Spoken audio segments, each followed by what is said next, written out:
Hello guys, কেমন আছো তোমরা সবাই? আশা করছি সকলেই ভালো আছো, আমিও ভালো আছি, বাট খুব বেশি একটা ভালো নেই। বুঝতেই পারতেছো আমার কণ্ঠটা চেঞ্জ হয়ে গেছে আসলে। 5-6 দিন ধরে আমি ভীষণই জ্বর আর সর্দিতে একদম অবস্থা খুবই খারাপ আমার। কিন্তু কিছুই বলার নেই, আমি আসলে শুধু অসুখ নয়, পড়াশোনা, তারপর আবার বিভিন্ন প্রবলেমের কারণে আমি আসলে ব্লগ রেগুলার দেওয়ার মতন অবস্থাতে নাই। আর যাই হোক, যেটা বলতে চাচ্ছিলাম অ্যাটলিস্ট, আমি আজকে ষষ্ঠী থেকে ব্লগটা শুরু করছি।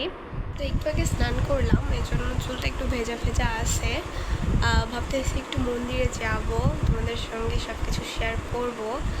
আর আমি আসলে ব্লগগুলো যেগুলো করব, যেভাবে করব, হয়তো বা অল ডেজ দেখাতে পারবো না। একটা ব্লগের সব ডেজের যে ইয়েগুলো আমি আসলে ছোটো ছোটো করে দিব, ক্লিপগুলো ছোটো ছোটো করে নিয়ে ছোটো ছোটো করে দেখাবো।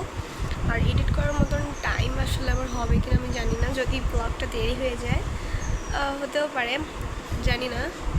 খুব চেষ্টা করবো তাড়াতাড়ি দেওয়ার জন্য। আর চলো তোমাদের সঙ্গে মন্দিরে গিয়ে দেখা হচ্ছে, এখন মন্দিরে যাই, দেখা হচ্ছে। তো তারপর মন্দিরে এসে এখানে একটু দাদুর সঙ্গে গল্পগুজব করছিলাম।